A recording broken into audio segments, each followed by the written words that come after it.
விஜயண்ணா ரொம்ப மோசமா போயினுக்குதுண்ணா நிலைமை. ஏற்கனவே அவன் கழுவி கழுவி ஊத்தினுக்குறான். இந்த கரண்ட் பில்லு 200 யூனிட் தரன்ட்டு அதுலயே ஒரு செக் வச்சு மோசம் பண்ண, அதுக்கே கழுவி ஊத்துறதுன்னு அடங்கல. சரி, இந்த பெண் பாதுகாப்புக்கு இந்த சிறப்பு பெண்கள் படை, சிங்கப்பெண் படைன்னு ஏதோ ஒண்ணு போட்ட, அது போட்டதுல இருந்து தான் அதிகமா நடக்குது. என்னன்னே தெரியல. உனக்கு நேரம் சரியில்லையா இல்ல தமிழ்நாட்டுக்கு நேரம் சரியில்லையான்னு தெரியல. உன்னை யார் நான் இப்ப இந்த பயிர் கடன் தள்ளுபடின்னு கேட்டது? அதான் காசு இல்லைன்னு முன்னாடியே சொல்லிட்டு கொஞ்ச நாள் பொறுங்கன்னு சொன்னேன்ல. நாங்க தான் பொறுக்குறோம்ல. கொஞ்ச நாள் விட்டு காசு வந்த உடனே சொன்ன மாரி எல்லாருக்கும் தள்ளுபடி பண்ணிட்டு போயா. அதுலயா நீ போய் போர்ச்சரி பண்ணிட்டு பாதி தள்ளுறான் பாதி இல்லன்னு எதுக்கு அந்த வேலை? உடனே யாருன்னு அப்ப கேட்டாங்க, நீ பயிர் கடனே தள்ளுபடியே பண்ணலன்னா கூட விட்டுருனா. அது யாருமே போய் கேட்டிருக்க மாட்டாங்க. நீ வேணும்னே பண்ற, எனக்கு நல்லா தெரியுது. அதாவது ஒட்டுமொத்த முட்டாள் தேர்ந்தெடுக்கிற முடிவும் ஒரு புத்திசாலி தேர்ந்தெடுக்கிற முடிவும் ஒன்னாகாது. முட்டாள் எல்லாம் சேர்ந்து ஒரு முடிவு எடுத்தனா அது சரியா இருக்காதுன்றத ப்ரூவ் பண்ணிட்டோம். தற்கூரிங்க எல்லாம் சேர்ந்து ப்ரூவ் பண்ணிட்டோம். ஆனா உன்னை சிஎம் ஆக்கிறதுக்கு ரொம்ப இப்பயே வருத்தப்பட வச்சிருந்தா. எனக்கு அதெல்லாம் கூட விட்டுருனா. நீ எது வேணா பண்ணு, எது வேணா பண்ணாத போயிட்டா. தயவு செஞ்சு இந்த கோட்டை மட்டும் கைட்டி போட்டுருனா. அந்த கோட்டு போட்டதுல இருந்து உனக்கு நேரமே சரியில்லைண்ணா.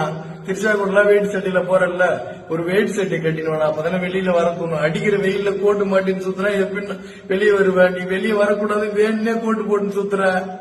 இது அவனுக்குமே புரிய மாட்டேது. காசு இல்லைன்னு சொல்லிட்டேன், நாங்க கம்முனருன்னு சொல்லிட்டேன்.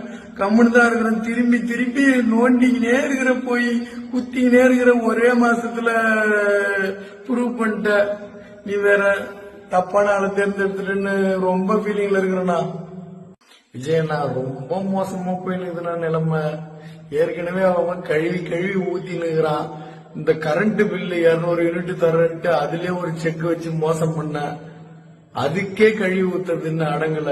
சரி, இந்த பெண் பாதுகாப்புக்கு இந்த சிறப்பு பெண்கள் படை, சிங்கப்பெண் படைன்னு ஏதோ ஒண்ணு போட்ட, அது போட்டதுல இருந்து தான் அதிகமா நடக்குது. என்னன்னே தெரியல. உனக்கு நேரம் சரியில்லையா இல்ல தமிழ்நாட்டுக்கு நேரம் சரியில்லையான்னு தெரியல. உன்னை யார் நான் இப்ப இந்த பயிர் கடன் தள்ளுபடின்னு கேட்டது? அதான் காசு இல்லைன்னு முன்னாடியே சொல்லிட்டு கொஞ்ச நாள் பொறுங்கன்னு சொன்னேன்ல. நாங்க தான் பொறுக்குறோம்ல. கொஞ்ச நாள் விட்டு காசு வந்த உடனே சொன்ன மாரி எல்லாருக்கும் தள்ளுபடி பண்ணிட்டு போயா. அதுலயா நீ போய் போர்ச்சரி பண்ணிட்டு பாதி தள்ளுறான் பாதி இல்லன்னு எதுக்கு அந்த வேலை? உடனே யாருன்னு அப்ப கேட்டாங்க, நீ பயிர் கடனே தள்ளுபடியே பண்ணலன்னா கூட விட்டுருனா. அது யாருமே போய் கேட்டிருக்க மாட்டாங்க. நீ வேணும்னே பண்ற, எனக்கு நல்லா தெரியுது. அதாவது ஒட்டுமொத்த முட்டாள் தேர்ந்தெடுக்கிற முடிவும் ஒரு புத்திசாலி தேர்ந்தெடுக்கிற முடிவும் ஒன்னாகாது. முட்டாள் எல்லாம் சேர்ந்து ஒரு முடிவு எடுத்தனா அது சரியா இருக்காதுன்றத ப்ரூவ் பண்ணிட்டோம். தற்கூரிங்க எல்லாம் சேர்ந்து ப்ரூவ் பண்ணிட்டோம். ஆனா உன்னை சிஎம் ஆக்கிறதுக்கு ரொம்ப இப்பயே வருத்தப்பட வச்சிருந்தா. எனக்கு அதெல்லாம் கூட விட்டுருனா.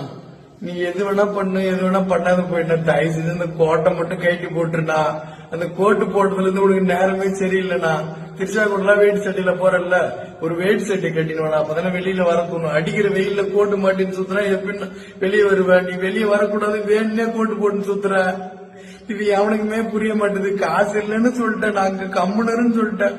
கம்முன்னு தான் இருக்கிறோம். திரும்பி திரும்பி நோண்டிக்கினே இருக்கிற, போய் குத்திக்கினே இருக்கிற. ஒரே மாசத்துல ப்ரூவ் பண்ணிட்ட. நீ வேற தப்பான ஆளை தேர்ந்தெடுத்துட்டுன்னு ரொம்ப ஃபீலிங்ல இருக்கிறனா.